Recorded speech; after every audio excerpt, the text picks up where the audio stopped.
trouve ça extraordinaire de me dire peut-être. Enfin, moi, Enfin, c'est même pas peut-être. Il faut se dire, ça sera moi. Je suis déterminée à ce que ça soit moi. Donc, forcément, on se prépare toujours à perdre parce qu'on ne sait jamais. Mais non, aujourd'hui, on ne se prépare pas à perdre. On s'imagine avec la couronne sur la tête. Je m'imagine sur un an extraordinaire où je pourrais vraiment être la voix de ceux qui n'en ont pas assez. J'aime tellement le côté scénique qu'au contraire, c'est plus Ève que jamais en fait. C'est plus moi que jamais. C'est Ève qui peut en faire des caisses et elle a pas peur d'en faire des caisses parce que de toute façon là c'est permis et on peut pas lui dire oh c'est bon t'en fais trop. Non, si c'est trop, c'est pas assez.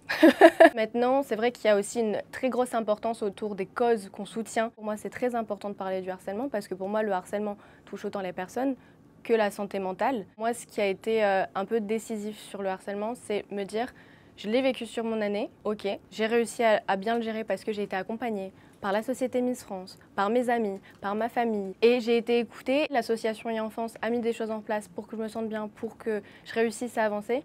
Mais en fait, je veux que chaque personne, qu'on soit victime ou témoin, puisse être entendue, écoutée, aidée.